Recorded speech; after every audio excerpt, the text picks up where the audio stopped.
Okay, welcome back this afternoon. As we all know, it's Recovery Day, and then festivities happening across the street at the Capitol Plaza. And welcome to everyone who's joined us this afternoon. We're really happy to have you here. I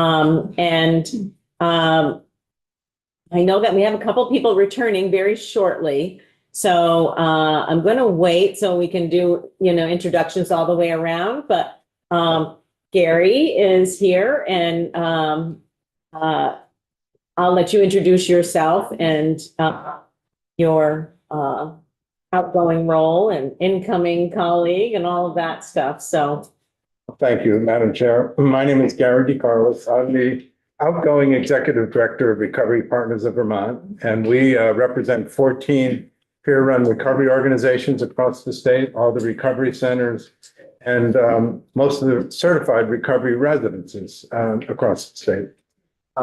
And I'm about 48 hours away from ending my tenure. So I want to say, I was counting, right? So, and I'm hoping it will be a Jimmy Carter type retirement, very active and doing different things. But I'd like to introduce the new incoming Executive Director, Susie Walker. Susie has 14 years of experience running a recovery center in Brattleboro, and also did some training and curriculum development for Faces and Voices Recovery national organization. So she's very equipped and ready to roll here in 48 hours. So thank you. Okay. I was just going to say, and I assume one of your active retirement things will be hiking up. You better believe it. Me looking With you. Teresa. Teresa. Yeah, I will join that one. Before you are off the hot seat, so you might be familiar with H218, which is the recommendations of the Opioid Settlement Advisory Committee and the Commissioner of Health, and the recommendations are dovetailed. They both agreed on recommendations. Right. Have you had a chance to look at the recommendations from that committee? Because obviously a lot of them pertain to work that you're involved with. Yes. Have been involved with. Some of it, not the whole picture. To be honest with you. I know that one thing that we had hoped that would be in there was the oral health initiative, which is to help people who are in recovery deal with some major oral issues so that they can be ready for employment and all that stuff. That didn't make it. But there are other things in there that we did support. Okay. So just for people around who are, maybe going to line up and speak today, if you have any comments about the Opioid Settlement Advisory Committee, feel free to work them in, because we are going to take up that bill next week, and it's just helpful to hear. Okay. All right. Thank you, Gary. Thank you. And our very best wishes and thanks for all that you've done in this field and children's mental health, and a long and very successful career in Vermont. So we appreciate everything you've done. Okay. Candace. Hello. Welcome back. You've been here before, so you know all of us. Yes, I do. Thank you for having me today. Madam Chair, members of the committee. My name is Candace Gale. I am from Barre, Vermont, and I'm also serve as the Director of Community Relations for Vermont Foundation of Recovery, which is a member organization of Recovery Partners of Vermont. I appreciate the opportunity to speak with you today about the critical need for sustained and increased funding for Vermont certified recovery residences. We are asking that you please support Recovery Partners of Vermont's FY26 funding requests for certified recovery residences in the budget memo to appropriations. Specifically, RPVs is requesting a $360,000 increase in base funding for certified recovery residences through the state budget.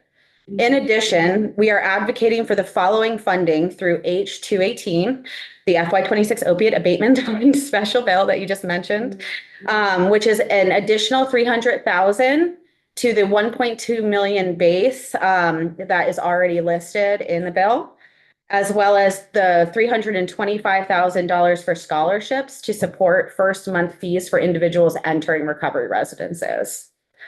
Last year, the General Assembly made a critical investment in recovery housing by allocating both state general funds and opiate abatement special funds to support the scaling of certified recovery residences. Thanks to this funding, Vermont has brought an additional 40 beds online since July 1st of 2024. through the startup of 4 new residences.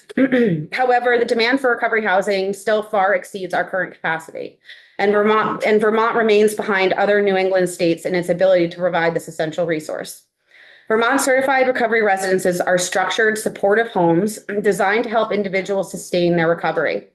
These homes are based on peer-led support, accountability, and community engagement, providing a crucial step between intensive treatment and fully independent living. Recovery residents promote long-term stability, reducing homelessness, criminal justice involvement, and emergency healthcare costs.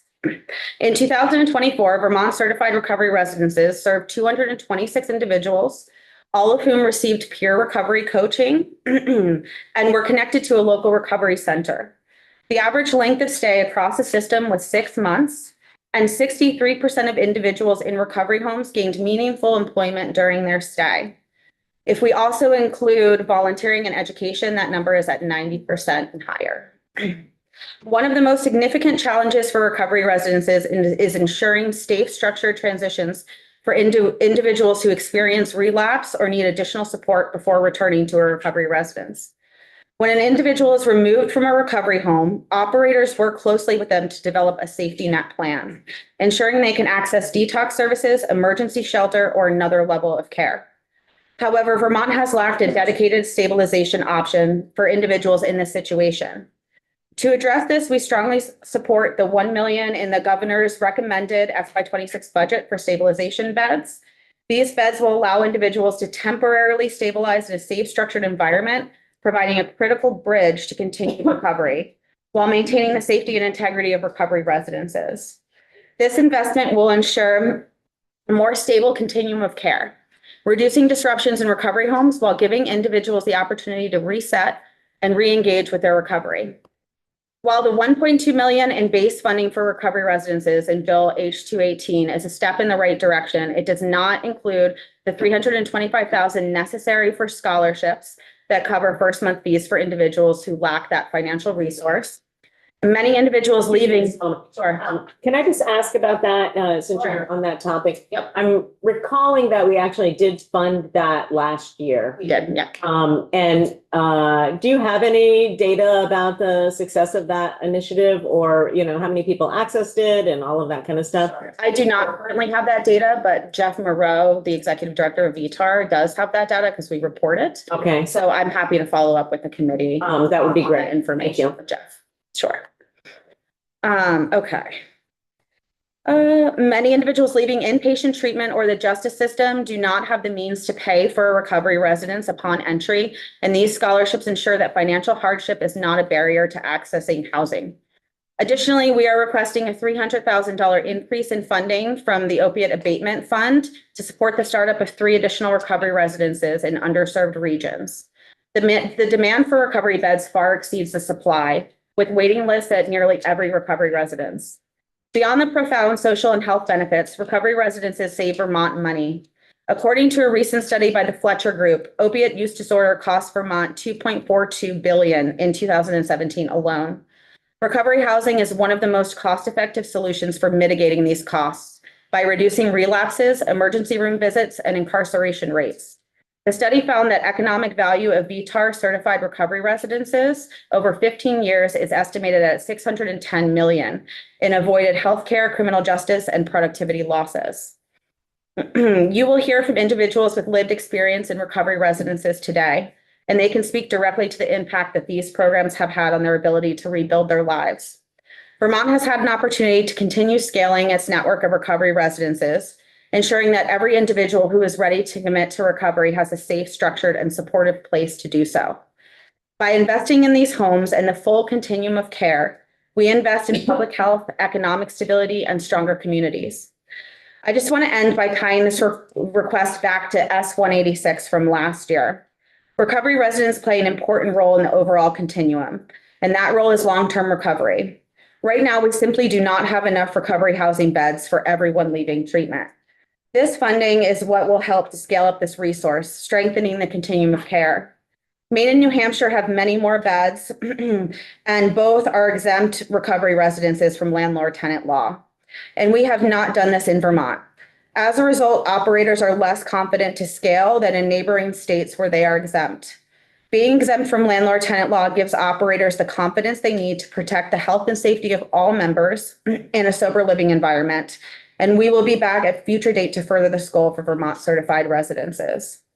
On behalf of Recovery Partners of Vermont, I urge this committee to include Recovery Partners of Vermont's FY26 funding request for certified recovery residences in the budget memo to appropriations.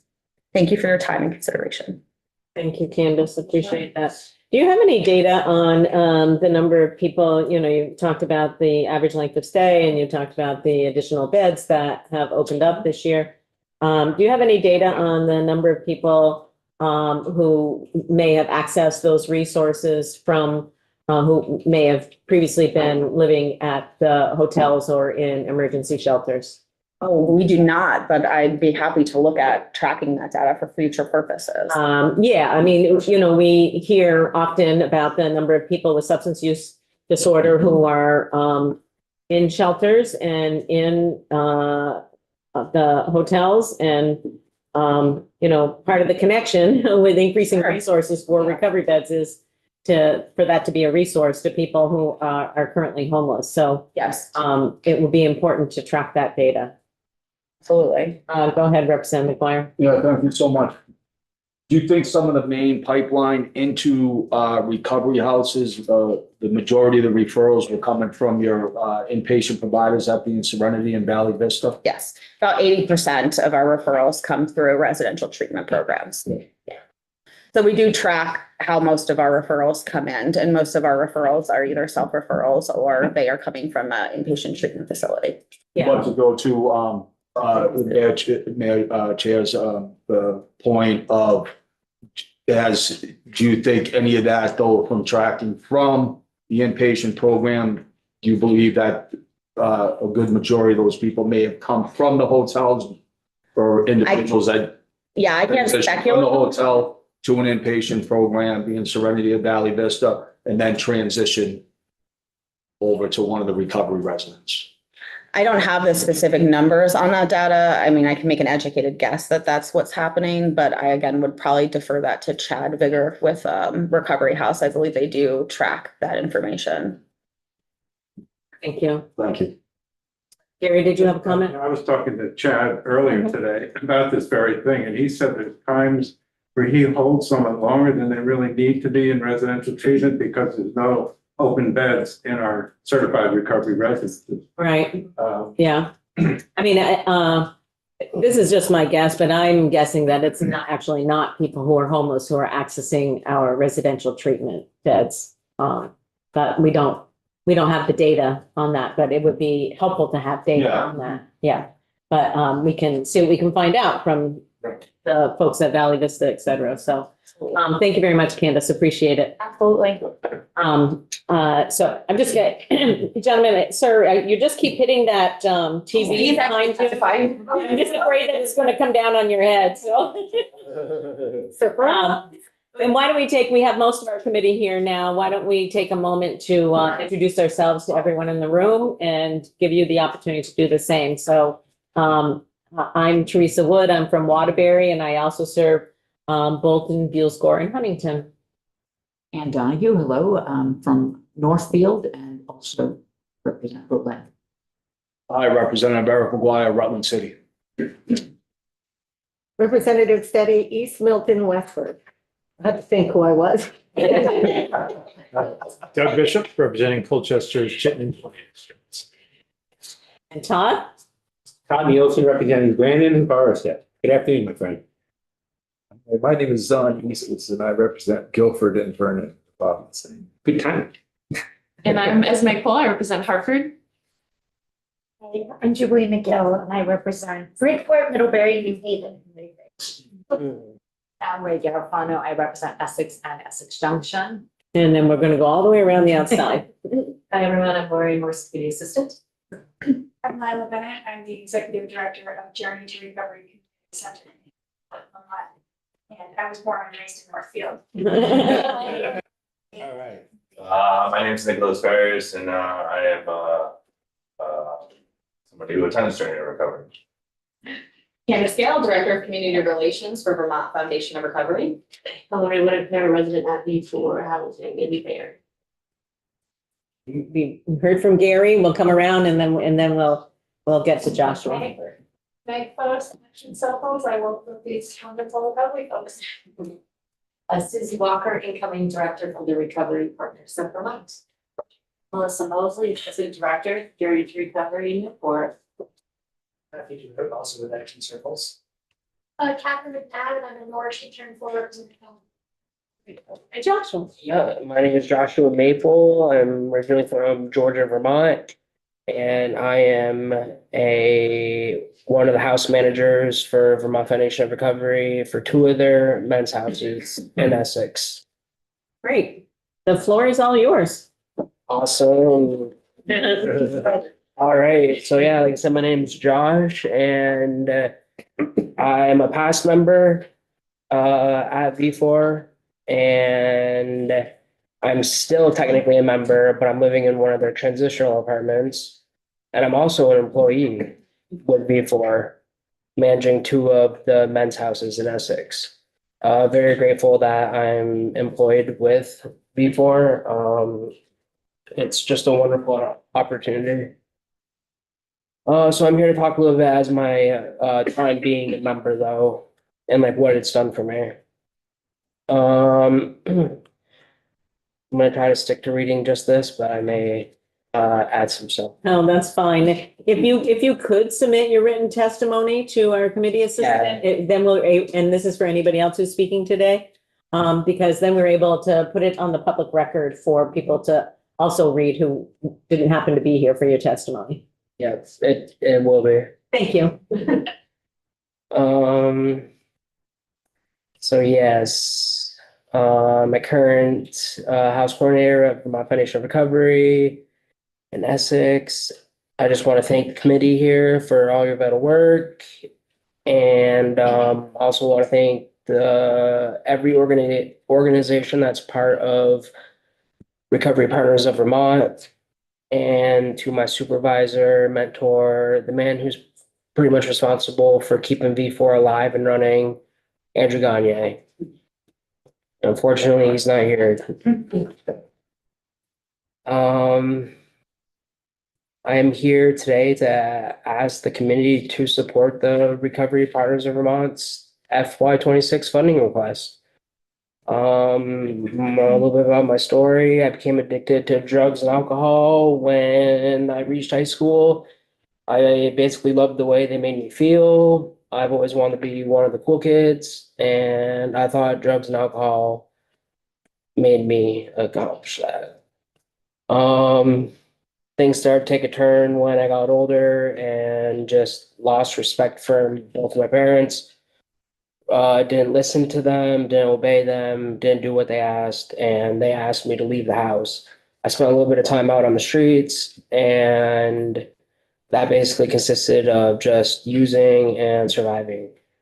Luckily, I had a spiritual awakening, and I realized that I didn't want to continue to do what I was doing, and I made a commitment to going down a different road. That consisted of like recovery homes like V4. V4 was not the first recovery house that I've been at, but the tools and stuff that V4 has are the same tools that the other houses that I've been at before also, that I've utilized, that I basically have utilized again. And but V4 has helped me out 100%. And some of the ways that V4 has helped me out is because there's like certain things you have to do with V4. One of the main reasons, one of the things that Vermont Foundation of Recovery has helped me out with was, in my recovery journey, was they basically provided a safe and sober living environment. Plain and simple, for me to recreate my life. With that environment, everything about it, which I'll get into, the structure behind it, what everything added up. So I don't know, made it, I wouldn't say easier, but helped me along the way. Let's see, daily requirements that V4 basically utilizes in their structure for their members are things like I'm sorry.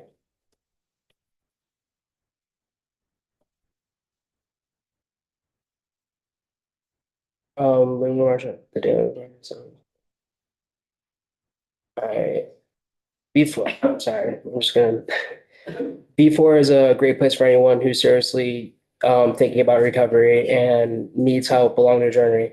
As I stated above, the whole atmosphere that B4 and the structure that it provides pushes the individual to go out and be productive and pretty much get comfortable being uncomfortable with without being pushed to do the things that I necessarily didn't want to do.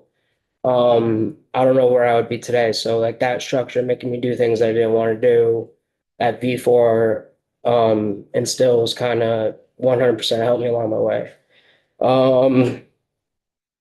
Some of these other things consisted of simply washing your dishes and cleaning up after yourself, taking your medications as prescribed, putting in at least 20 hours a week of either work, volunteering, or education, and going to a certain amount of recovery-based meetings per week.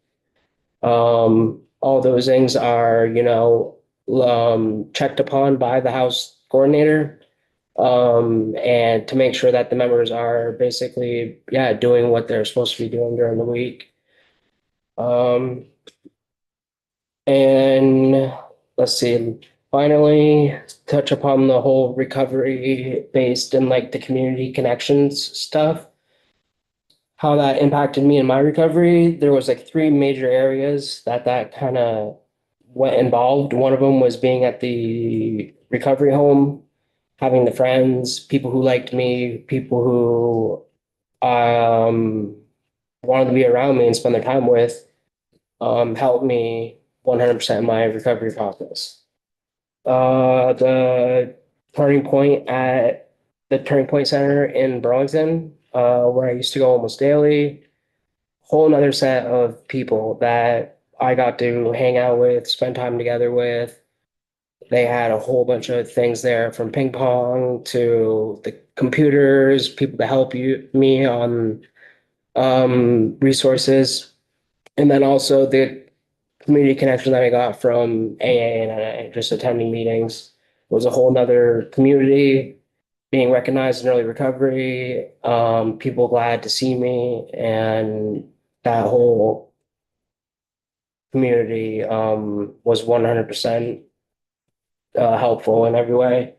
It's like I wouldn't want to I wouldn't want to do this alone.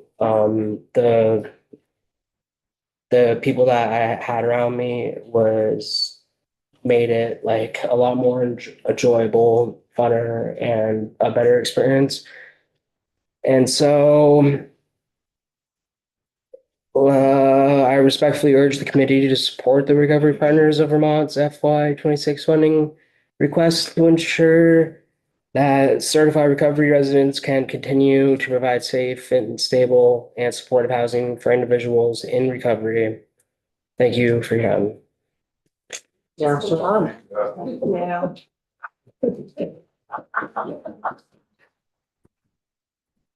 Thank you very much, Joshua. You popped up before I could ask you a question. Just a quick question. So you talked about now managing two of the residences, and we often hear about the importance of peer support. So people who have been through the experience themselves helping other people. And I'm just wondering if you can comment on your role as a peer, supporting other people. Yeah, 100%. And that's what V4, I think, intends to do, because I'm not the only staff member that has been a previous resident. But I'll tell you what, with my experience, going through recovery and everything had entailed, there was a lot of work that needed to be done. Everything that I had to go through, I could basically recognize with the members on a different level than just showing up, handing out their meds, administering a UA, collecting their membership dues or whatever. Like, it's just I'm able to, yeah, like, I feel like see different things that some people may not even connect with on. Absolutely. And I could basically just tell like how much a member, like where they're at in their recovery, like how much they care about it by the things that they're doing, the things that they're reporting. Yeah. Thank you. Thank you for sharing that. Appreciate it. Welcome. Hi. Floor is yours. I would like to start off by thanking the committee for having me today. My name is Hillary Whitaker. I currently reside in Barre, Vermont, in a women's recovery home provided by Vermont Foundation of Recovery, V4. I am here today to discuss my experience in a certified recovery residence and ask for the committee to support Recovery Partners of Vermont's FY26 funding requests. I am a big advocate of Vermont Foundation of Recovery and everything that it has helped me to do in my past, what it's doing presently, and thanks to V4, my family and I's future.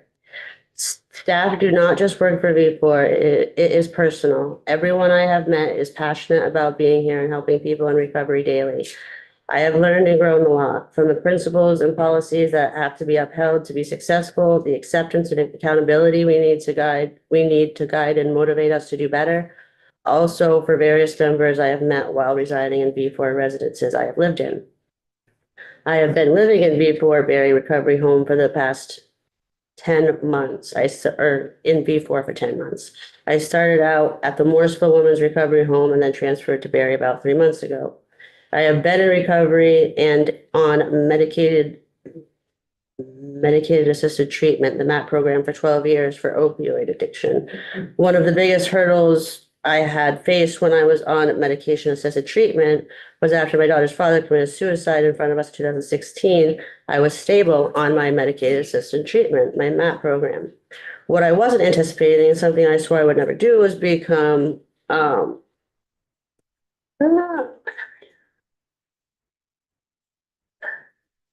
I never do. Because of my mother dying of alcoholism in 2006, was let alcohol gradually and ever so slowly take control. I truly believe my addiction was under control. Both of my brothers are also deceased from addiction. I had never cared to drink prior except socially, let alone habitually or excessively. It wasn't all at once, but it never is. What started out as going out after work Friday nights with friends and colleagues turned into Saturdays, then midweek nights, and in time it became a lot more convenient, cheaper to just buy a bottle at my local liquor store and make my drinks at home. It wasn't a problem until it was. Fast forward 8 years, many failed attempts to try to get my drinking under control by changing my drinking habits, stopping for small stints at a time, but always returning to a daily basis. I became a bitter, angry, volatile person to be around. My hardworking, determined spirit was diminishing, my personal relationship suffered, and I was burning bridges. My family suffered, my children have suffered, all because of my suffering and not knowing where to begin or start again, or how I was ever going to beat this thing and get a handle on it once and for all. My daughter ended up going to live with my father, in 2021 because I couldn't possibly or responsibly or maturely raise her or help her with her traumas when mine were running rampant. I successfully completed medication-assisted treatment, the MAP program, in 2023 and got off Suboxone. But I still had to deal with my alcohol abuse disorder. It wasn't until last year, on the verge of homelessness and spiritual hopelessness, a capstone worker and I came across Vermont Foundation of Recovery. I can't express to you the safety, relief, and optimism I finally felt after so long when I walked into the door to meet Andrew to move into V4 Recovery Home. I went to my first AA recovery meeting within 24 hours. I went to my first AA meeting within 24 hours of moving in. I have been sober for 10 months. My relationships with my family and kids have improved astronomically. I'm acutely aware of my actions and words. I am proud of myself and I have hope, integrity, and am driven to succeed and stay on my path of recovery because my family's future and generations are depending on it. I wouldn't have gotten to where I am without Vermont Foundation of Recovery, and the time I have had to work on myself and the principles and policies before as well, living in the recovery homes. We do recover. I respectfully urge the committee to support Recovery Partners of Vermont's FY26 funding request to ensure that certified recovery residences can continue providing safe, stable, and supportive housing for individuals in recovery. Thank you for your time. Sincerely, Hillary Whitaker. Thank you so much, Hillary. And, oh, no, and to both of you, I just want to say congratulations on, your time in sobriety and sharing your personal story with us. I know that, sharing such personal stuff in a room full of strangers that you just barely met is a little intimidating. So we doubly appreciate the fact that you were willing to come do that. And again, congratulations and, keep up the good work. Thank you very much. All righty. Thank you. Okay. Next, we're going to hear from some recovery service organizations. And I guess since Gary's already been up, we're moving to Susie directly. Susie, are you going to testify at all? That was it. It was just to say hello. Okay, great. And so I guess we have Lila.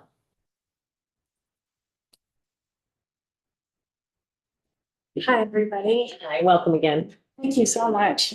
I have a little bit of a different recovery story that I'd like to share with you. So thank you for having me today. My name is Lila Bennett. I am the Executive Director of Journey to Recovery Community Center in Newport, Vermont. I am part of the Recovery Partners of Vermont, the organization that represents the 14 recovery organizations across the state. And I'm here specifically to ask that you support our budget requests, which include a base increase of $1.6 million for the recovery centers and then $500,000 for the opiate settlement initiative for the dental care. So together we work within the peer support model to address substance use disorders and to meet our struggling and vulnerable people with what they need when they need it. And what they need when they need it is a really simple statement, but it means so much. It represents being nimble on the front line. The target of how to support people is always changing. I have been the executive director of Journey to Recovery for almost 5 years now.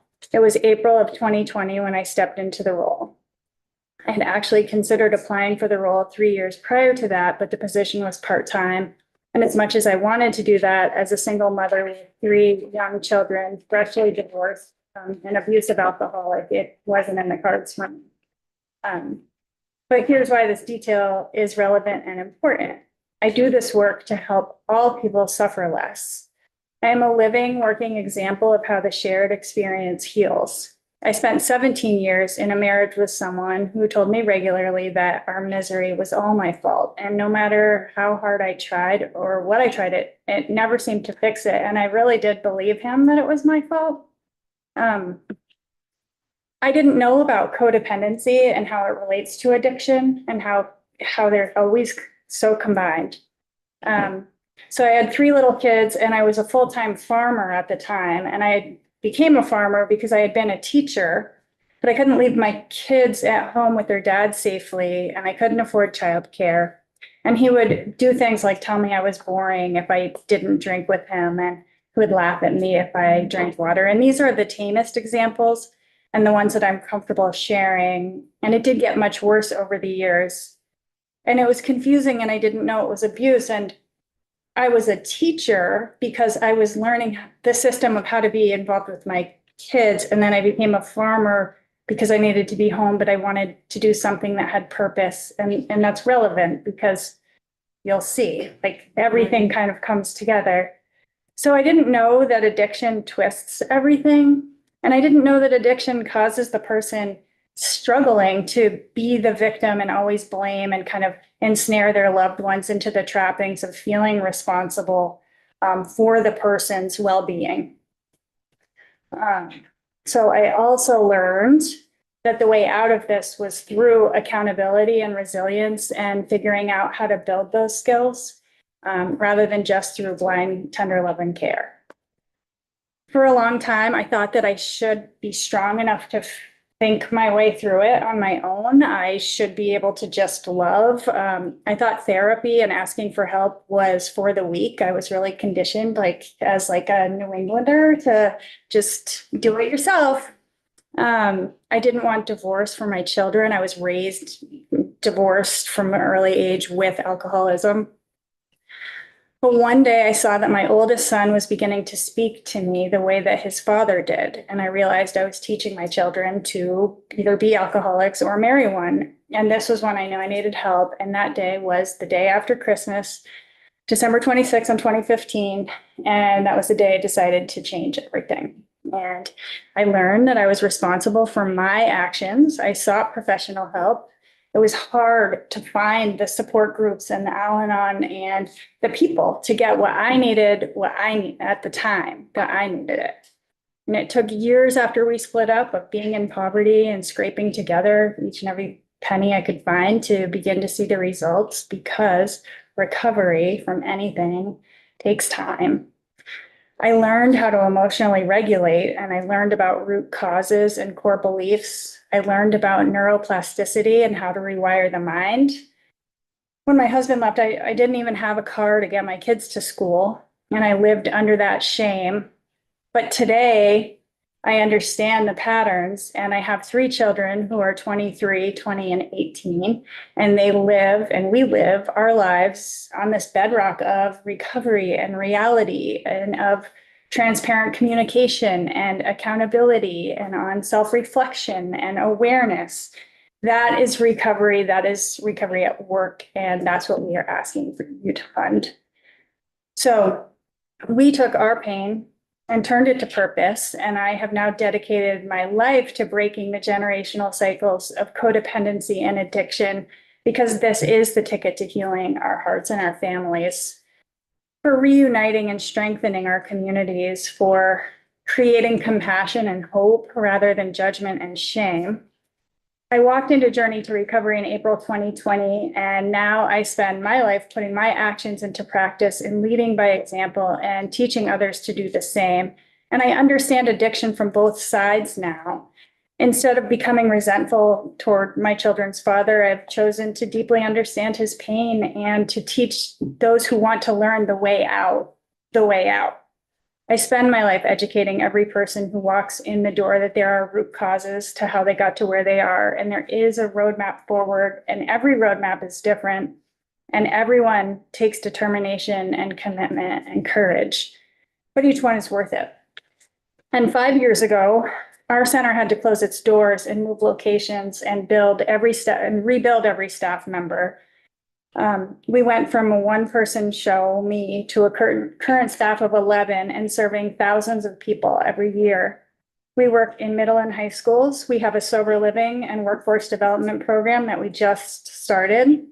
We have people celebrating years of sobriety. We have newcomers every week.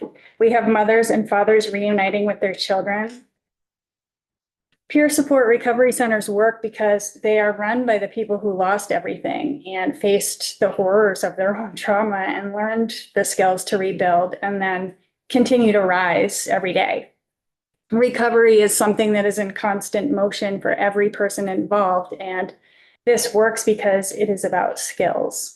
There's no quick fix, and there is no pill, there is no magic wand. It's time and skills. I believe our country has what I am calling a resilience deficit. Recovery is about building resilience, and recovery ripples to children who learn to break the cycles that are keeping their families stuck. And recovery saves more than just the person struggling with addiction. And I do believe, maybe it's lofty, that recovery is what will rebuild and unify our nation. So we are asking for the continued funds for this, for you to write the $1.6 million request for recovery centers into the budget memo for appropriations. This $1.6 million and the 500,000 from the opiate settlement for our oral health initiative will save us all money over time. It will allow us to expand our programming in the community. It will help our recovery center and others do the work in the schools. It will help us further our work with police and fire departments, EMTs, homeless shelters, and more, while also keeping pace with the insurance costs and the costs of living increases. In the end, it will impact all nearly 200 employees across our centers, all of whom are in recovery of some sort and continue to make this work their profession in respectful, dignified, educated, and legitimate ways. This money directly rehabilitates Vermonters, reducing ED visits and repeated expensive visits to treatment, all the while preparing them and readying them, getting them back into the workforce. This really is about love and belonging and community, and through those things, creating healthy taxpayers that will support our systems rather than deplete them. I hope that you will look at me and now my children and all my staff, my amazing partner right there, and all the staff and participants at our recovery centers as living, breathing examples of why this works and why it's protecting our future as a whole. And you will hear from a participant of Journey to Recovery next, someone who is now back working in the trades. Thanks to recovery, we are recovery and we are community, and our health is rippling to the rest of the world. So thank you for listening. Thank you so much. Appreciate it. Are there any questions? All right, well, I have one, of course. I always have one, Lila, so. Great.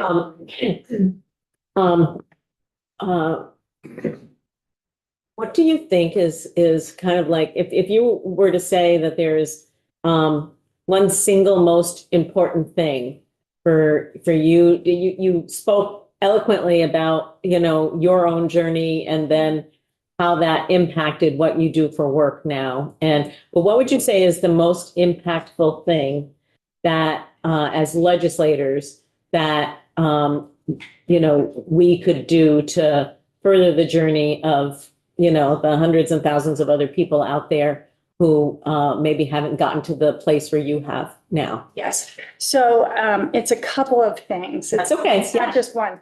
It's that I think as the people who are looking at the funding and how to really address this, it's that you can't look at things in a silo because it doesn't work. And so this is about a system of care. And so that means that the reason that Journey to Recovery is now working in middle and high schools is because we had parents who were coming to the center and we were like, okay, what's happening with the kids? Like, we're mandated reporters. We got to call in these reports. We have to get at kids if we're really going to get ahead of this actual substance use crisis that's dismantling our nation. How can we get students, youth, the skills to make different choices or understand what's happening? You know, this isn't about like, don't do drugs. It's like, hey, how do you feel good about yourself? How do you build resilience? How do you have goals? You know, that's the first step. The second step is that, like you were saying, like, what about the hotels? Like, are people coming from the hotels to treatment? Are we going back to hotels? Like, what's happening there? Well, what we have to do is look at that. The hotel system is a sort of helpful stopgap right now. But what we need is the system where if somebody goes to the emergency department and then we need to quickly get them into treatment if that's what they're ready to do, or we need to get them to the next step. It has to be door to door, and then they have to be able to come back to an environment that's going to foster the next step. And when we don't do all of those things, we are not able to build the skills that people need. Like, it does take, you heard from V4, you'll hear from Nicholas that this is not a quick fix. And so if we want to help people become stable and happy so they can go to work and take care of their children, we have to take the time. And if we don't take the time, then what we're doing is we're just wasting money, because it's just we're doing it all over again. And so our center was the first center, and I will stop really soon, but I can't help it because you okay. asked the question. I did.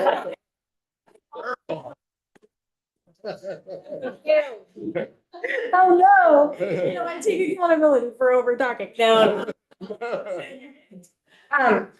But the thing is that this is a full system. And so our center, when I started, it was COVID and we couldn't have people coming in. And so seeing someone in the emergency department and then saying, well, I can talk to you on the phone until we can get you into treatment in 30 days. Like, people were actually dying on the other end of the phone, and I was all alone. There was nobody else working there.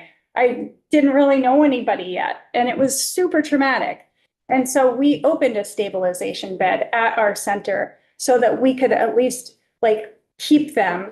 And it has been beautiful, and it has allowed people to kind of get ready for what treatment's going to be. And then they're more ready to engage in treatment while they're there.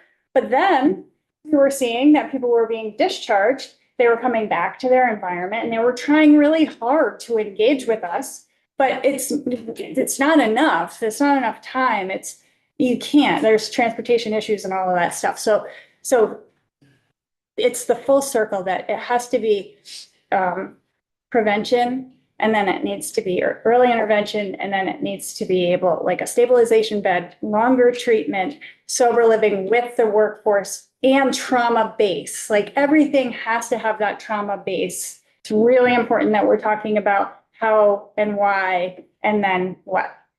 So, okay. Thank you. And I have to say, you're the first person that we've had in this field that really talked about so seeing the parents and then thinking what work could we be doing in schools to connect with the kids? You're really the first person who has shared that approach. And I just, really want to commend you for thinking about the whole picture, and I think that's really helpful to families. It's working, and we have students who are going home and talking about the work that they're doing. We're embedded in 2 high schools and 4 middle schools now. And so we're getting parents into treatment because of the kids going home. And we're rewriting the policy right now where if you're caught vaping or whatever and you're sent home and you have to have a suspension, when you re-enter, the re-entry with your parent is at Journey to Recovery, not the school. So it's a way to engage the parents in a neutral place. But we're lucky because the schools are also on board and willing. Having that is the key. How do you share this with other schools? Well, and I'm hoping that you're going to get. I'd love to talk about this. I know. We'll have to have you back. Sorry, Gary, I hijacked everything. No apologies necessary. I mean, what you're doing is really important work, and I'm just thinking out loud about. I hope you're applying for some of that prevention money that's coming through the cannabis tax. Yes, we are. Okay. Yes. All right. Let us know if we can put in a good word for you. Okay. Yeah. Yeah. I think, Gary, just quickly, your past investments in the last couple of years have allowed the recovery center to go out into the community like it never was before. That's an example, great example. I mean, it is an awesome example, and it's like I wish we could clone you and put you in all. Well, that's what we want to do, though, is that this should be replicable, and what we're doing in Newport is working. And so what we want is to be able to say, let's do this. Yeah. This is working. Yeah. And we heard some great testimony last year. I can't remember, but it was in Coventry. The school district that covers Coventry. Because we're in that school. Right.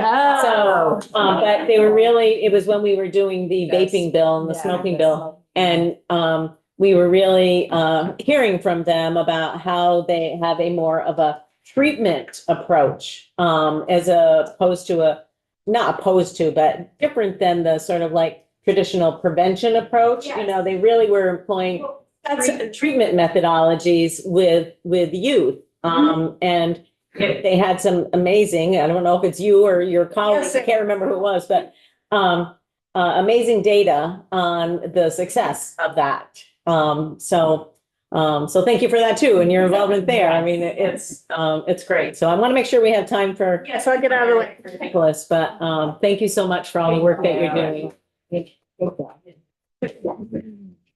Nicholas. He's the real. You won't even be terrible when I say that. No, I'm nothing without these two women right here. I'll tell you that right now. Yeah, I am. These- Thank you for being here, Nicholas. Thank you for having me. This has been a very memorable day, I have to say. I never thought I'd be I had to stay out strong. Oh my God, like You're making a difference, so. I guess so, man. This is a beautiful thing, and you know, I own it. I owe it to Journey to Recovery and Melissa and Lila. Like I really do. I owe them my life. You know, I'm Nicholas. I'm Nicholas. My last name is Farias. I'm 34 years old. I'm an addict alcoholic. I've been working with Journey to Recovery now for the last 2.5 years. And so much has happened in those years. Times have been good and times have been hard. But Melissa and Lila have always been there for me. I'm from Fall River, Massachusetts, so I'm a long way from home. I fell into drugs really early. I grew up in a blue collar family. My dad was the backbone to everything. He was a caregiver. My father ended up dying when I was 13, and that's when my life turned upside down. I can remember saying to my mom, being 13, that I'm going to take care of the family now. You know, and being a young boy, I had no idea what that meant, which led to a lot of hardships in my life. I come from a family where we didn't eat dinner together, and we weren't very loving to each other. Even though I had everything, the feeling of belonging was never there, which led me down a road of seeking and looking in places where I shouldn't have. You know, I spent over the last 18 years trying to find my place and searching for that love that I never received as a young boy. Over the last 18 years, I used drugs and alcohol to fill that void, to run from my emotions. But there was one thing that was strong in my heart, and that was to have a family and to be a father. You know, and the dream came true, but it came true to a man who was 30 years old, but emotionally 17. And I ended up getting myself into some trouble where I was no longer able to be with my family or even around my son. And I wasn't able to deal with my emotions. I turned back to the one thing I knew would make me feel better, and that was the love of alcohol. At this time, I was living in a hotel, drinking my emotions away, but knew I needed that one thing in my life that was my son and my family. That's when I found Journey to Recovery. I still remember the day. I swear, it was Melissa. I didn't know at the time, but she picked up the phone, and I was like, she's telling me about Journey to Recovery, and I'm in the parking lot, and I was so scared, and I was like, yeah, I'll be there tomorrow, and I drove away. But when tomorrow came, and I showed up there, she welcomed me with open arms, and I thank you for that day, Melissa. I really do. You know, but I still didn't trust anyone in there. I started building relationships with the recovery coaches, being Melissa and Lila, but that wasn't enough. I still pushed them away. But Lila and Melissa never gave up on me, and she would always do check-ins with me and see how I was doing, and she would always listen. So I began to open up and trust, which is something I would never do. For about the first year, I came and gone, but Lila never gave up on me or any of the staff there, which showed me that they cared and I had a safe place where I belonged. I ended up leaving Newport again and went to Burlington thinking I could stay sober and put together a life, which I could get my family and my son back. Well, that didn't happen. And once again, Lila and Melissa never gave up on me. When times were bad and we bumped heads, and when she told me the hard truths of my action, she still showed that she cared and that I belonged to something so much more than alcohol. So once I came back to Newport, back to Journey to Recovery, back to the loving and caring people that I've been looking for as a family.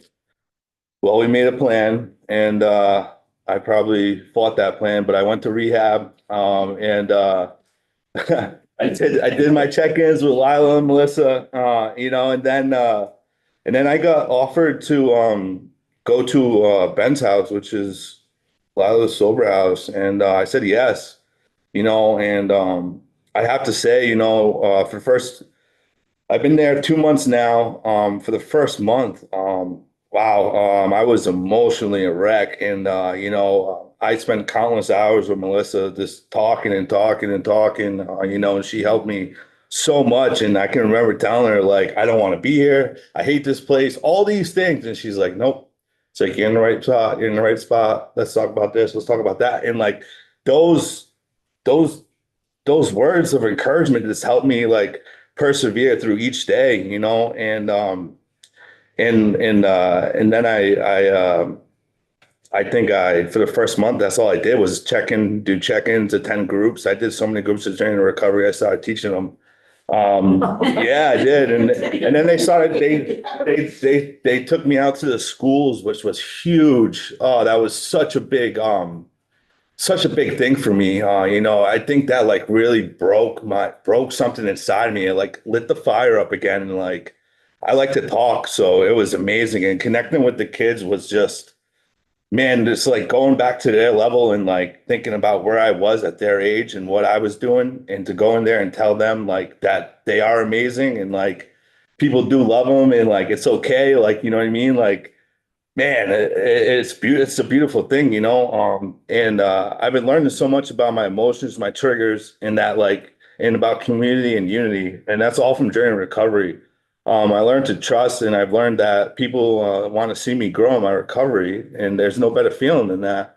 I now work at JP Car Construction, and it can be hard, but I've learned to be a light and to share my experience, strength, and hope, and to keep building a community even outside the doors of Journey to Recovery. I get visits with my son now, and that's all thanks to Journey to Recovery.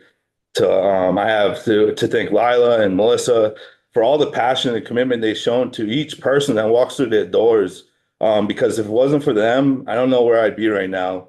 All the tools and commitment they have shown, and how transparent they are, how they relate to you is just a beautiful thing. It's given me so much strength and trust. It's helped me become the man and the father I've always set out to be.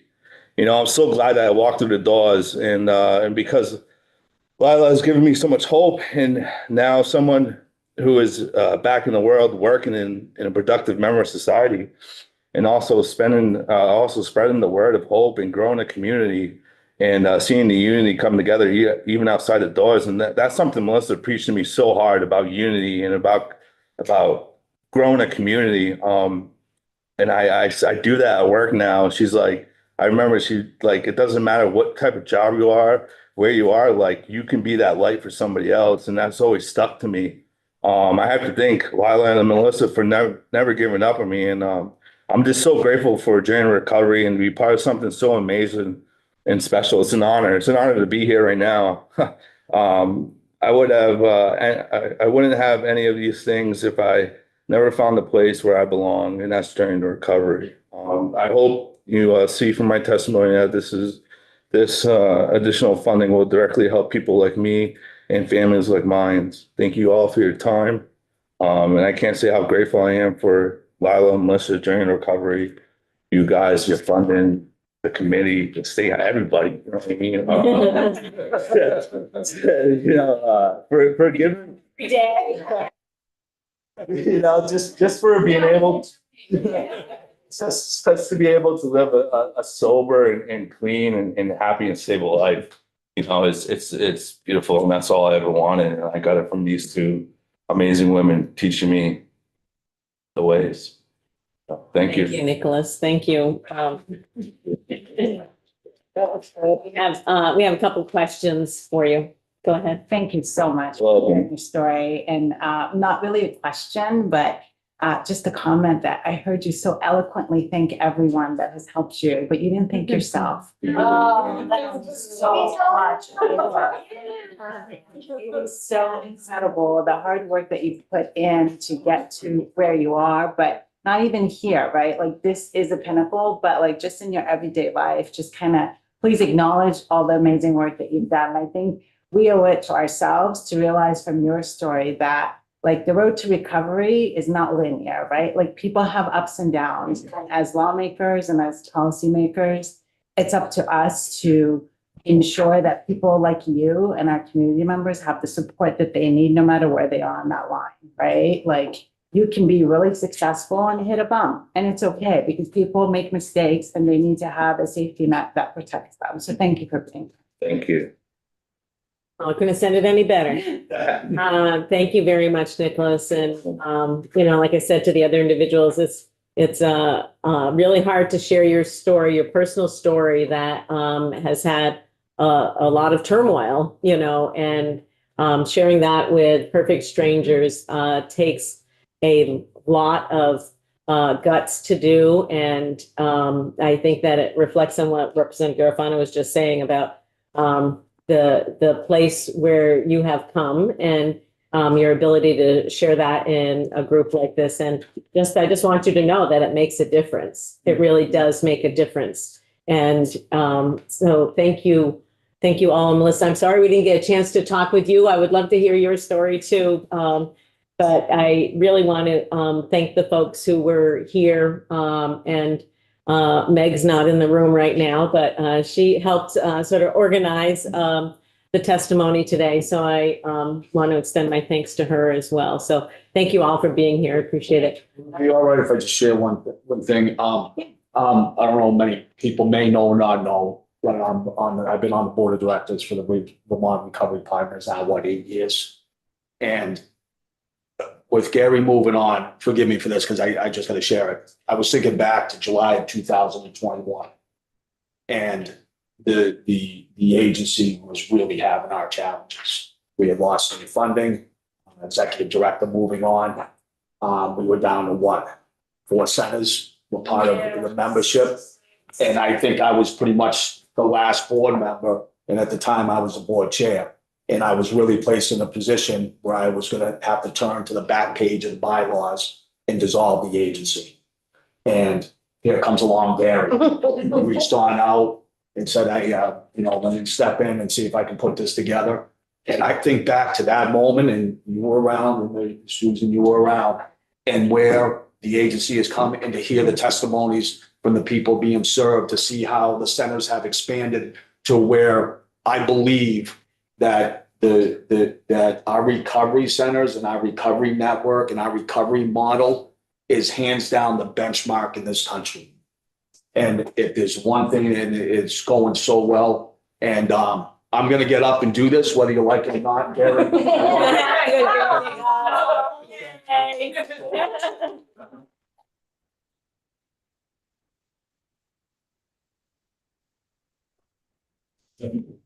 No thanks necessary. Thank you for saying that and doing that.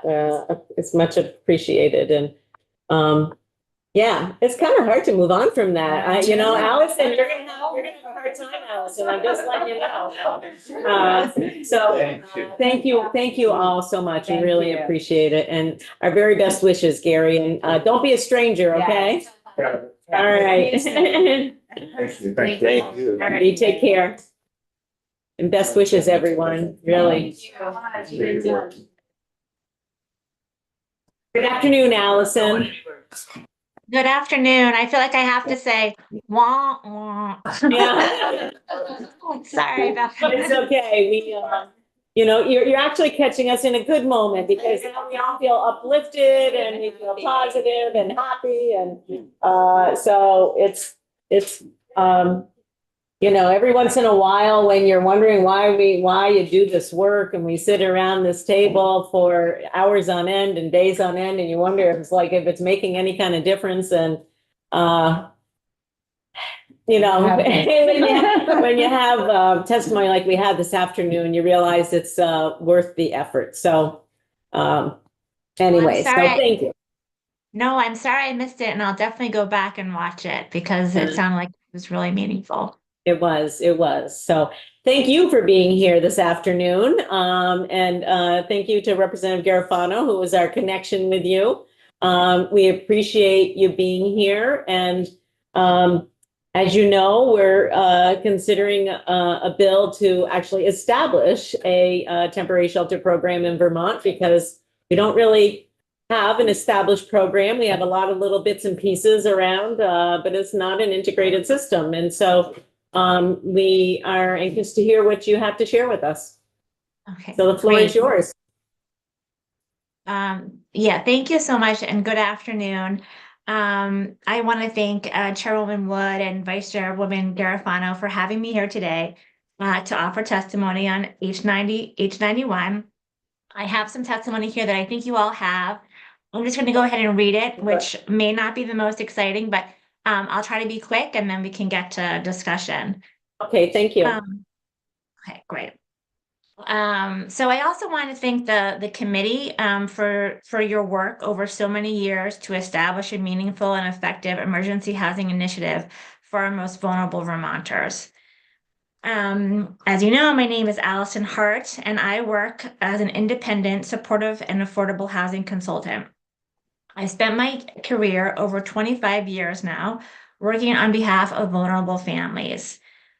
First in the child welfare system, and then for the last 17 years in supportive housing. The two fields of child welfare and housing merged for me in 2007 when I came across a job posting from the Corporation for Supportive Housing, a national nonprofit focused on creating supportive and affordable housing. CSH was seeking a project manager to oversee a pilot program to study the impact of supportive housing on families who were both struggling with child welfare involvement and homelessness. I ended up leading the pilot called Keeping Families Together, a small study of 29 families. The evaluation found that the program was successful, and it ultimately became the basis for a national multi-site demonstration project funded by the United States Department of Health and Human Services and led by CSH. The national project was studied over 6 years, and the findings were consistent with our small pilot that supportive housing effectively stabilized a family's housing, decreased child welfare involvement, and improved well-being. It has nearly 500 families and became the basis for other projects in other states, such as Vermont's Family Supportive Housing. After working at CSH, I worked briefly for the Agency of Human Services as the Director of Policy and Program Integration. Among other things, in this position, I was responsible for leading the agency's internal task force on housing and the statewide council on homelessness. Because my tenure at AHS was largely during the COVID-19 pandemic, my position was focused primarily on supporting the state emergency housing response, helping to develop and implement isolation and quarantine sites, standing up a COVID recovery site at Goddard College, and collaborating with homeless services and affordable housing partners to create a housing recovery plan. As a consultant, I provide assistance and support to both national and local organizations, including FSH and other housing programs. In full disclosure, I currently have a contract pending with Upper Valley Haven to provide training and technical assistance for the FSH network. Because of my background, I have spent a lot of time collecting information from communities, organizations, and individuals with experience in the homeless service system about what works and what does not. I have also spent a lot of time researching best practices for service providers and evidence-based systemic approaches for public entities. In fact, while at CSH, I conducted this very type of work across Vermont to help develop Vermont's roadmap to end homelessness in 2017. Among the recommendations in that report was that Vermont continue to implement coordinated entry, which was new at the time, and expand family supportive housing. It also recommended developing new affordable and supportive housing units, and to the extent possible, to decrease dependence on the emergency motel program. Times have changed, and I don't think we could have predicted the surge in homelessness that has required our state and the nation to increase the availability of emergency shelter to the extent that we have in recent years. However, the bifurcated system that we saw in Vermont in 2017 still exists today. There is one set of eligibility criteria, timeframes, and services in emergency shelters that are part of Vermont's homeless service system, and another set of eligibility criteria, timelines, and supports that are available in emergency housing offered by GA.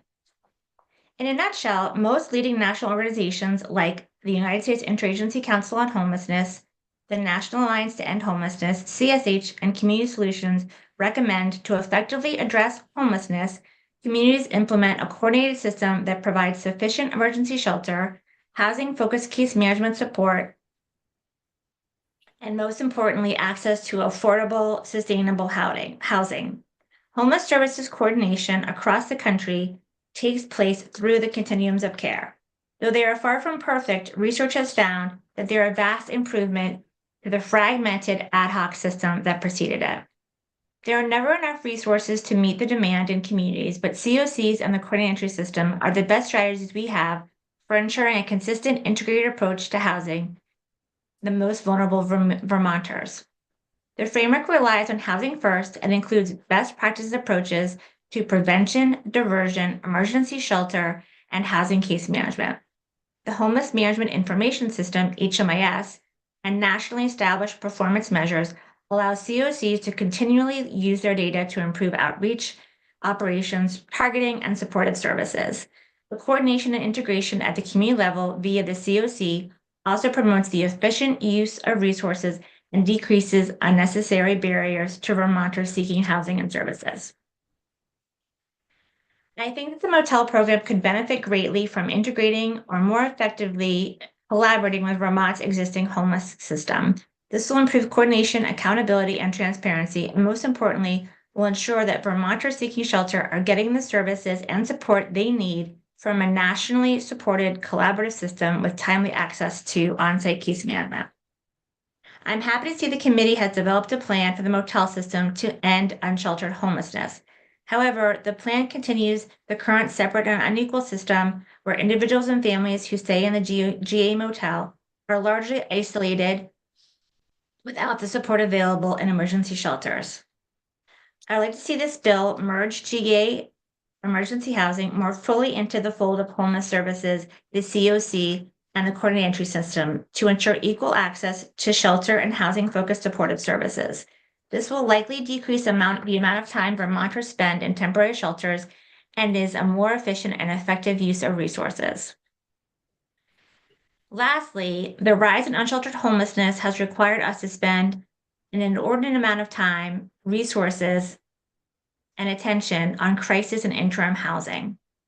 While this is understandable, I urge the committee to remain focused on the end goal, which is permanent housing. We cannot take the pressure off government agencies, private funders, and developers to create more permanent housing that is safe, affordable, and accessible to the most vulnerable. This is still the only sustainable way of solving homelessness. Thank you. Thank you very much, yeah. Alice. Sure. I have a couple of questions. I'm sure other people will as well.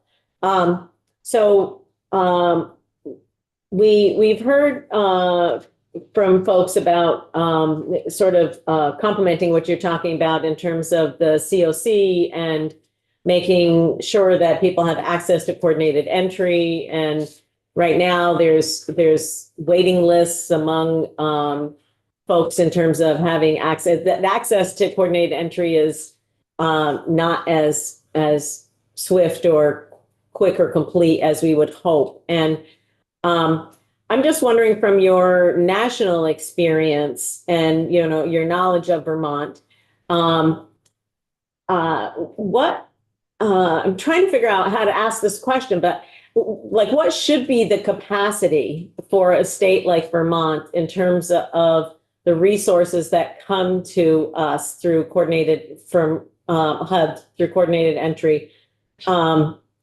What should be the expectation, I guess? I'm trying to figure out if having this waiting list of people and this long lag time is a lack of federal resources, a lack of state resources, inefficiency in the system. I'm not really sure, to be perfectly honest. And people always say, well, if you just had more money, then we could have more people doing assessment. And we've heard not conflicting, but different testimony. One witness says, the coordinated entry should be, and that assessment process should be separate from the ongoing case management.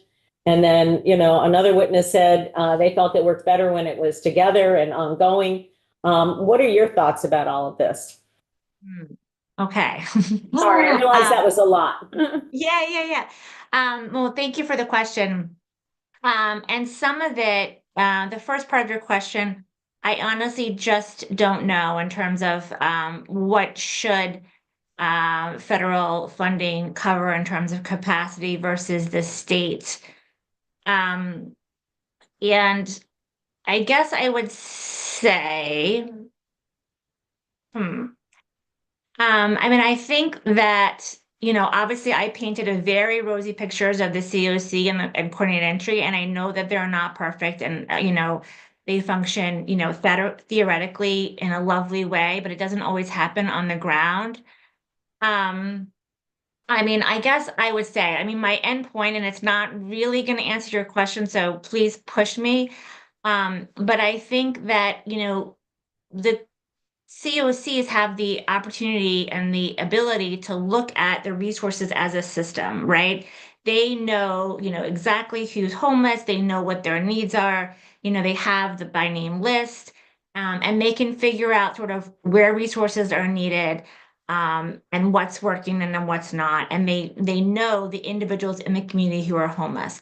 So I feel like if you are leaving out, you know, a bunch of folks who might be living in the motel program out of that sort of big picture of the system, I feel like you're losing out. And you're really just not able to navigate kind of what's happening in the motel system because you are really limited in terms of the data you have about the folks experiencing homelessness in the sort of COC funded, HOP supported homeless shelter system.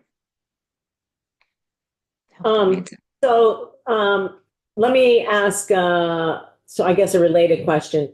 So I'm making an assumption, which might not be an accurate assumption, but is the amount that Vermont receives for both of its COCs, is it determined by some federal formula that HUD uses based on population or incidence of homelessness, or is it, you know, Vermont is often a, what do they call that when you get the minimum allocation state because we're so small? What's the background on that? Do you know? I have to say, I really don't know. Okay. I haven't had my head sort of deeply in sort of the COC funding from HUD in a little bit of time, so I'm not sure the answer to that. I Okay. can get back to you though. We might be able to find that locally with our COC folks. I just was I'm trying to figure out honestly whether or not the COCs really have sufficient resources, and we need to encourage, you know, I don't know, encourage them. I'll just leave it at that. Or whether we really do need to supplement like we do in other cases. You know, we have to do that with childcare. We have to do that with long-term care services. And so do we really need to supplement that? And if so, to what extent? And Representative McGill. Yeah, I mean, it's federal funding. You get a small, like a portion, there's the planning grant he talked about. There's a small HMIS amount, but it's not enough. It wasn't enough to fully fund a position in each COC. The coordinated entry, the HMIS is required. Like we have to have that or we don't get any of our HUD funding in our state. And so I absolutely think it would benefit from support from the state, not just financially, but also by encouraging all of these departments that are part of the system to be working within it. Yeah. And it's not everybody, you know, I know the department made a mention of, you know, how the cost of each seat. No organization has every person with a seat. Not every organization actually has a seat in HMIS and does data entry directly. There's like assessment partners who just do the assessment. Then there's people who can do the data entry. Most organizations, if they do their own data entry, have one seat, maybe two. So it's really those costs are not as much, but I mean, like you heard, no matter who the funder, all of our systems, admin costs are never adequately addressed, and they're a very real part of doing business. So that's, yeah, a huge part of it. Thank you. Other questions for Allison?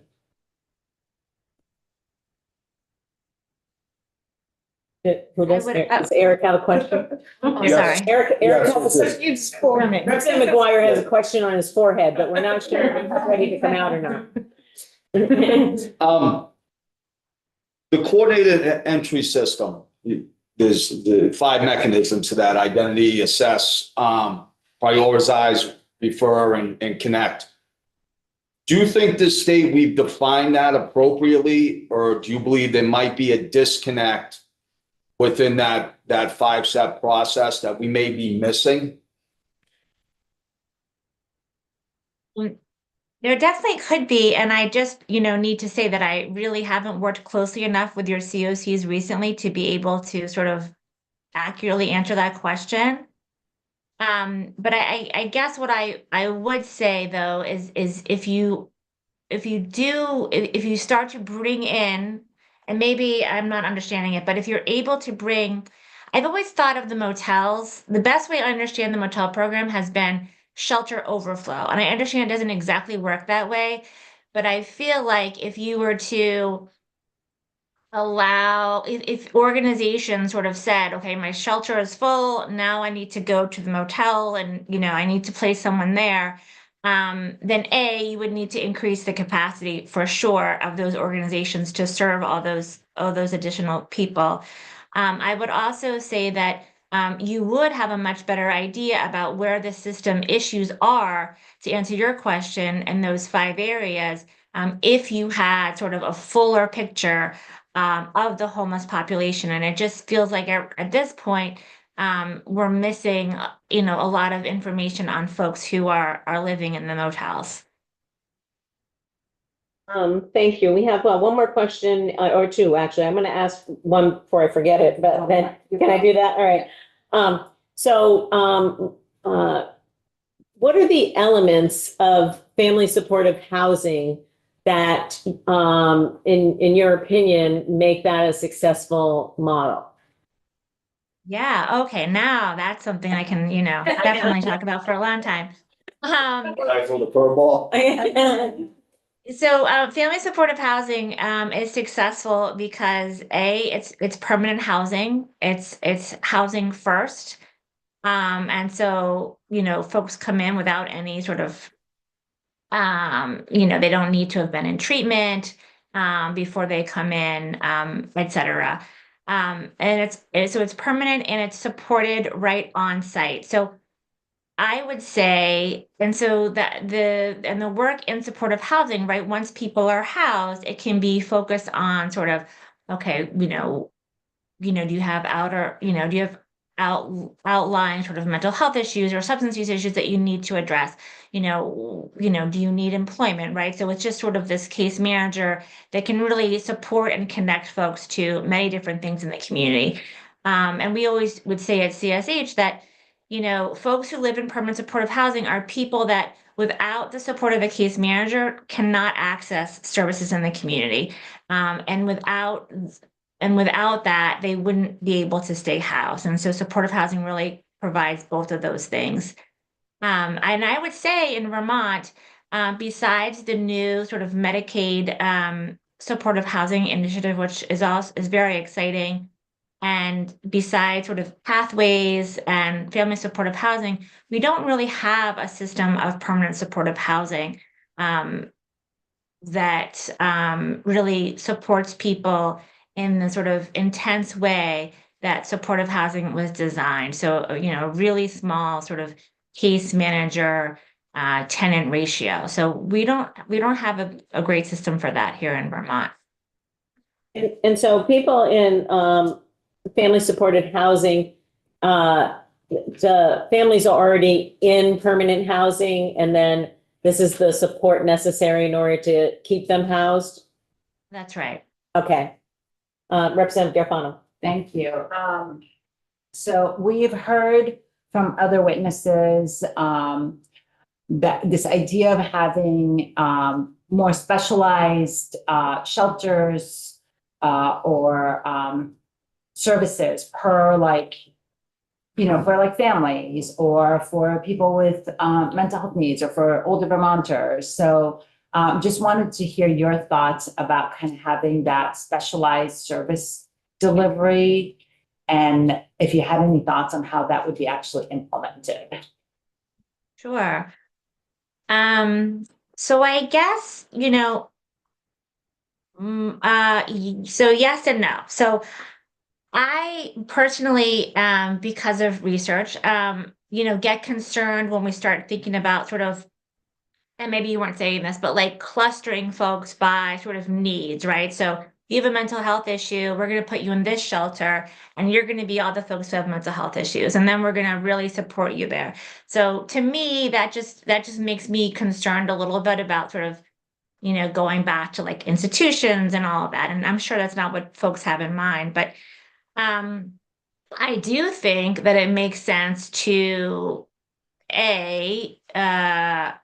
have shelter be about sort of immediately solving someone's housing crisis, right? So you're putting a roof over their head. At the same time, you're meeting their needs that they have, that they present with, right? So if they have a substance use disorder and that's something they want to address, then you help them address it. You know they need housing, and so I would say the case management services should be primarily focused on helping people find housing, right? And I know at this time it's really hard because housing is so scarce.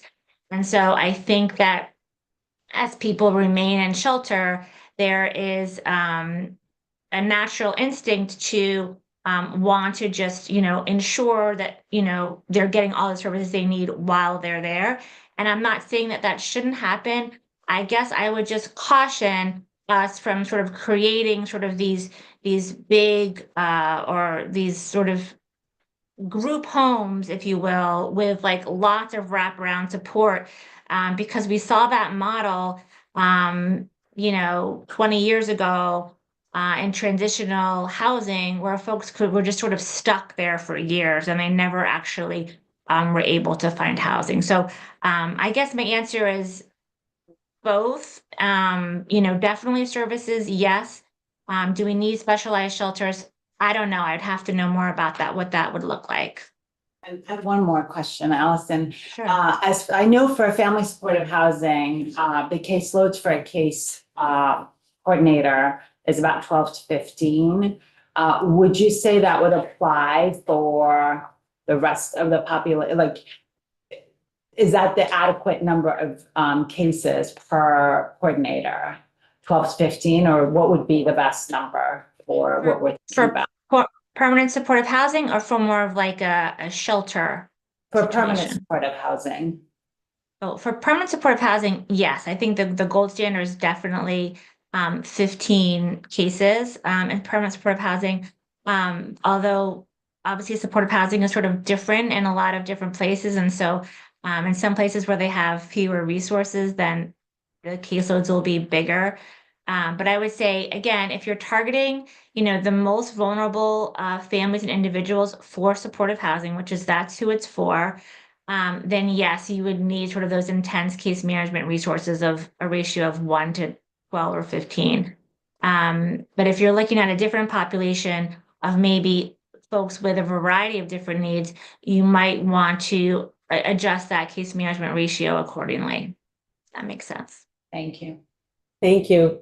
Thank you very much for being here, Allison. Appreciate it. And thank you for your work and your previous work here in Vermont. Thank you so much. I really appreciate it. Thanks again. Alrighty. Bye-bye. Bye-bye.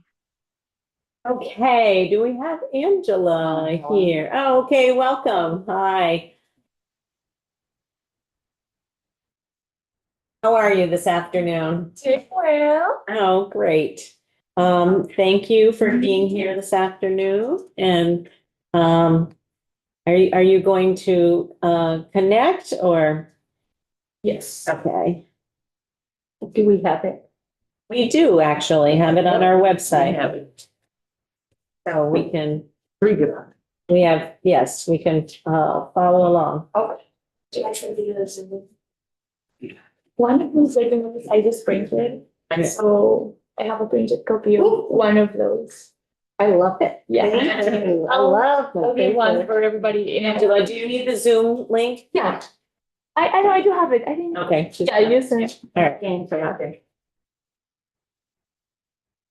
And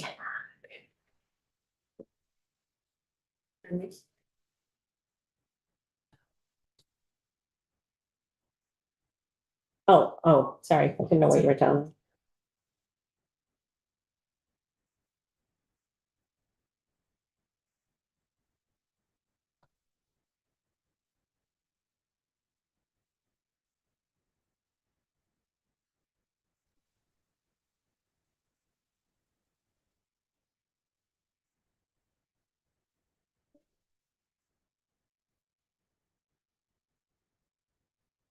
Okay. The floor is yours. Thank you. So, buenas tardes a todas y a todos. My name is Angela, but I am not from here. I'm Colombian, so the real pronunciation of my name is Angela, because we speak Spanish back home. So, Angela. I use she, her, ella pronouns, and I work for the Office of Racial Equity. So, before I begin my testimony, I would like to start with a quick exercise, the quick share, like just quick two quick questions. So it's not only for the members in the floor, it's also for Lori, everybody here, Brenda. So I'll just ask two questions. The first one is, how many of you are homeowners? I won't raise my hand because I am not. Okay. Okay, good. Thank you for sharing. And the other one is, how many of you have experienced homelessness or have a close family member or friend who has? Okay. Yeah, it's good to know. So the reason why I am asking those questions is because housing and homelessness are deeply intertwined, deeply connected. They are like two sides of the same coin. And usually we maybe can relate more to housing concerns, but not that often to homelessness. And this is a reality that affects everybody. And if it hasn't, I would just like to invite everybody to consider that this is a reality that affects, if it doesn't affect you directly, it affects your constituents, members of your community, and in my case, it affected my family directly. So my grandparent was a homeless person in Colombia, and yeah, it's a reality for a lot of folks in Vermont as well. So yeah, I just wanted to say that out loud because sometimes when something is not in our close reality, maybe we feel that this is kind of distant or abstract, but for so many folks, it is not. It's so that's important to say. So I'll just share my screen, and maybe you know a lot of the things that I'm going to say today, but for the sake of you, for the sake of your viewers.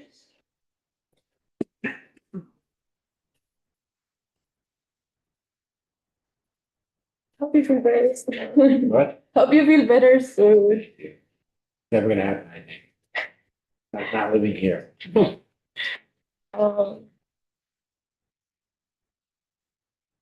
So again, as I was saying before, maybe you are already familiarized with a lot of the data that I'm going to share, but for the benefit of your viewers, I'll just say it again. We do believe in the Office of Racial Equity that we need systemic solutions for systemic problems. And we do have a lot of systemic issues in terms of housing that intertwine with homelessness. So first of all, racially discriminatory housing policies have taken place in Vermont before. So there's a cases that there was a lady, and she was in the news, and she was buying a house in South Burlington, and when she took a close look at the legal documentation, she found this in her, oh my gosh, in the legal documents that no person of any race other than the white race shall use or occupy any building or any lot. So policies like restrictive covenants were in place in our state, and that of course affects people of color, Black, Latinx, Asian, Native Americans, folks who are trying to buy houses at some point in life. And redlining policies have also been in place. And actually, a couple of years ago, Act 143 was passed trying to amend this issue. But this is a national issue, it's not only Vermont. So the creation of the interstate highway system has destroyed Black neighborhoods. And that's important just to say that out loud because it plays a role. Of course, we have more stats, more data. Vermont has the fourth highest homelessness rate nationally, according to the U.S. Department of Housing and Urban Development. And Black Vermonters are 5.6 times more likely than white Vermonters to be unhoused, according to the point-in-time report from 2024. That also follows the national trend. So Black Americans represent 13% of the general population, but in the US, like as a country, but 37% of homeless families with children, according to the National Alliance to End Homelessness. And all of these racial discriminatory policies that have been in place in our state,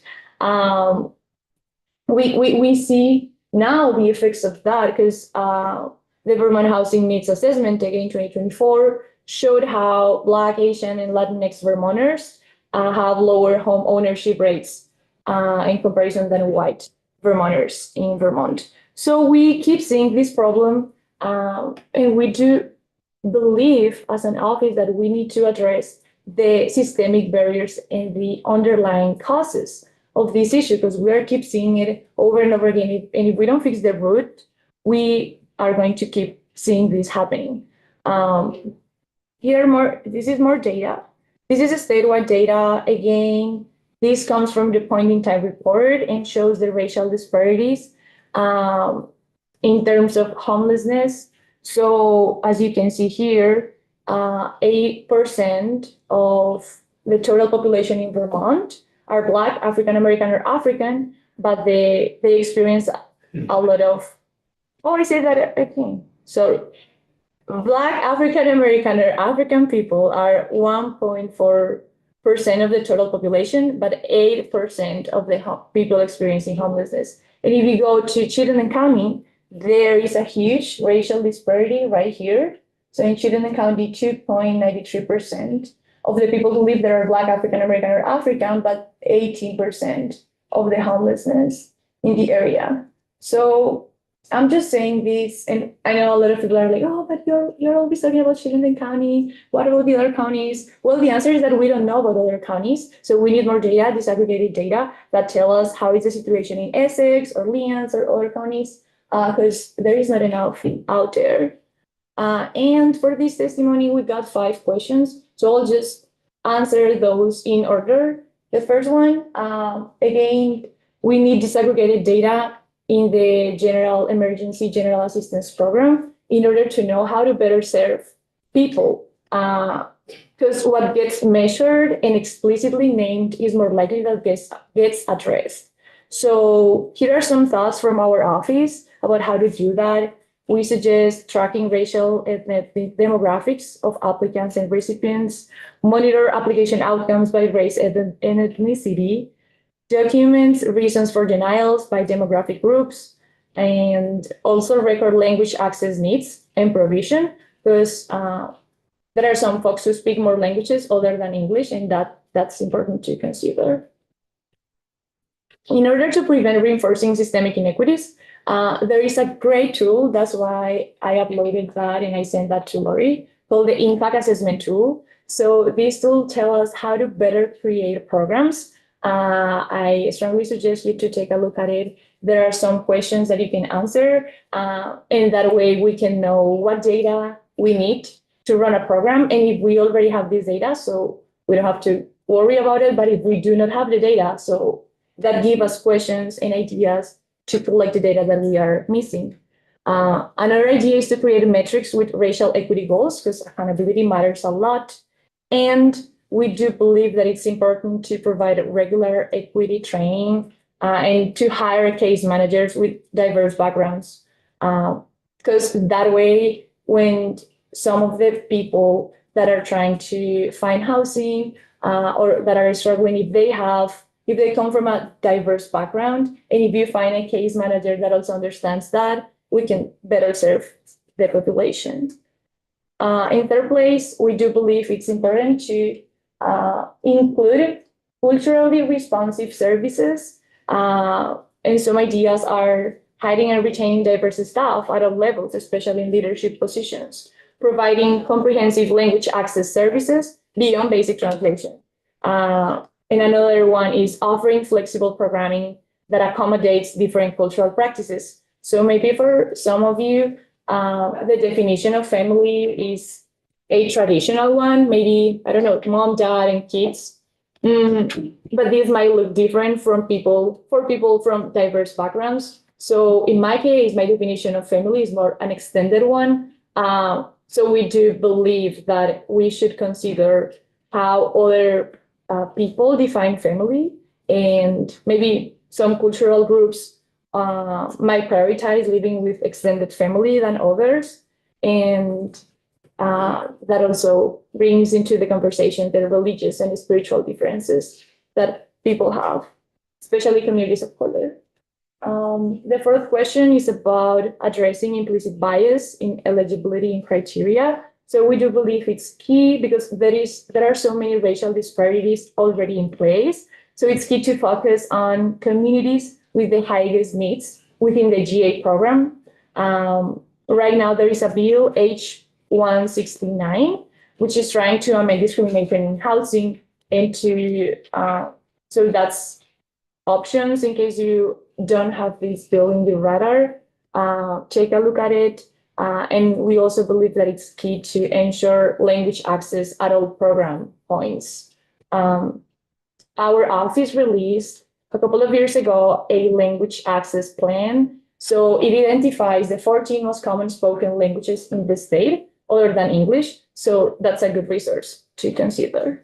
And finally, the fifth point is language access and culturally competent case management. Because again, if we are trying to serve everybody, how are we going to communicate with people who speak languages other than English in Vermont? So our concern is that there are some people who experience multiple layers of discrimination, and those are compounding. So we need to address that as well and think about it.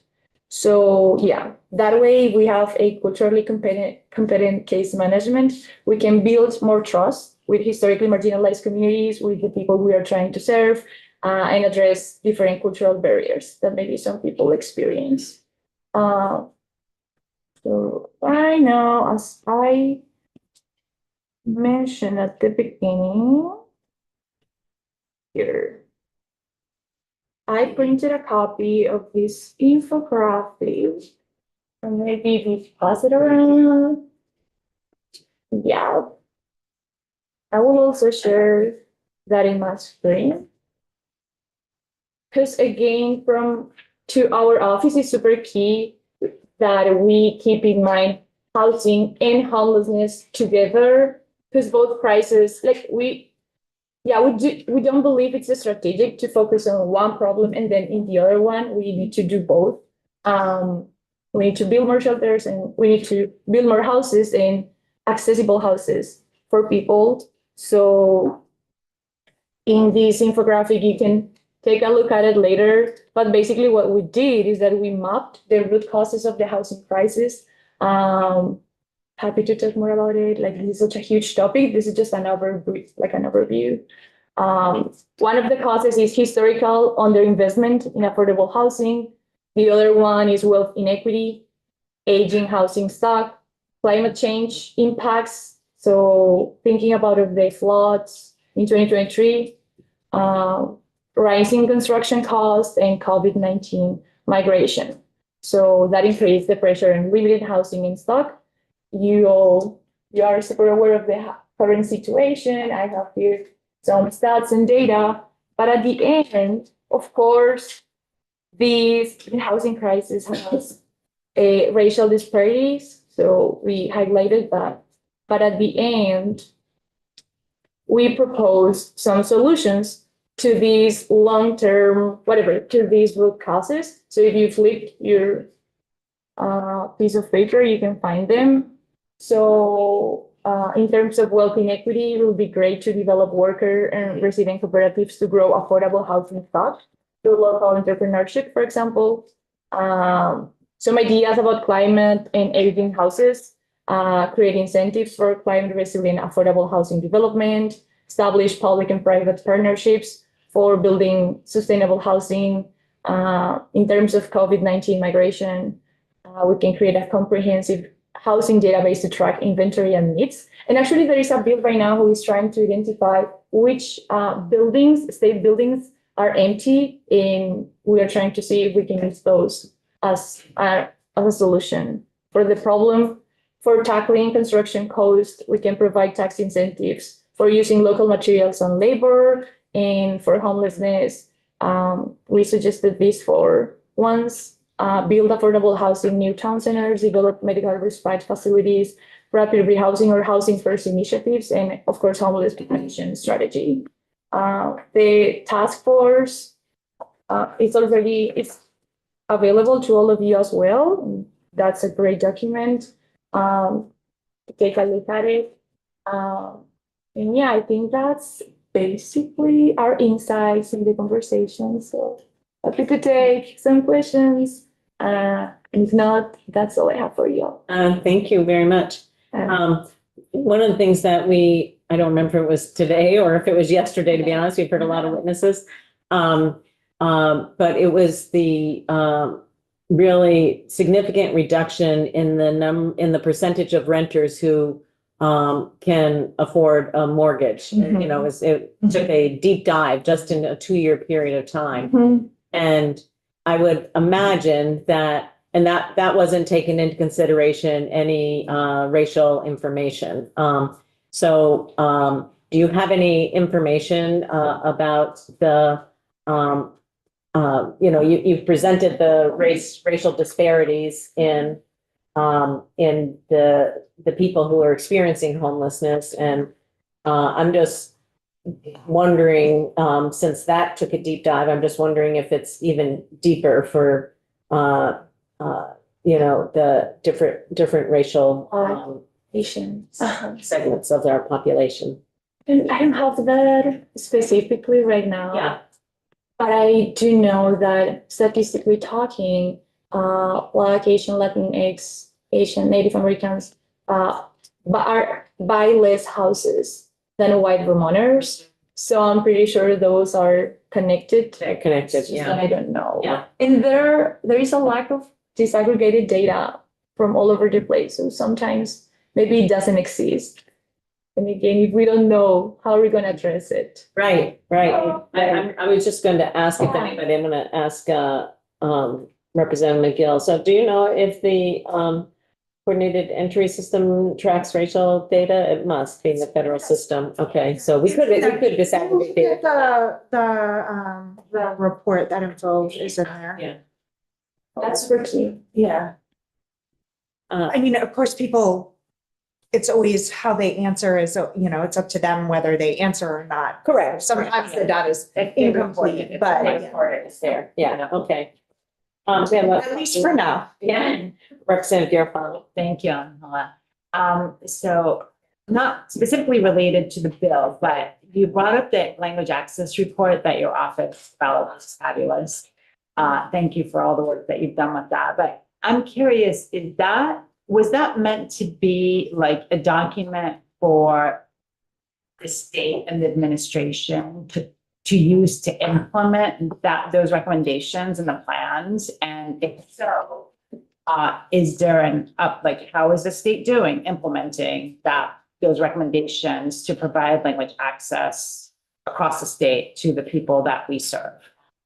So a little unrelated, but since you're here and we have a little bit of time. Yeah. We have a tracker for the language access plan because it has multiple metrics. So we can see where are we doing well in other areas in which we are not doing well. But Susanna, which is the executive director, she's the one who has all the info. So sadly, I'm not able to reply right now. But yes, the idea is that not only the state implements it, but more people as well. So nonprofits, it's not only a state thing for our agencies and sister agencies, it's for ideally all the people who serve communities. And thank you for the link about the input assessment tool.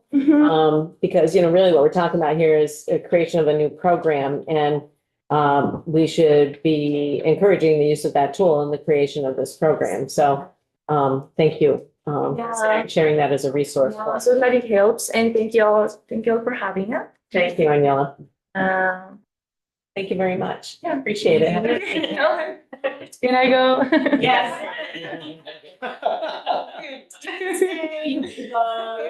You're a free person, yes. Okay, folks, we will break to get to the floor on time, and just a reminder that we are coming back here after floor, okay? For a brief discussion on how people are doing on budget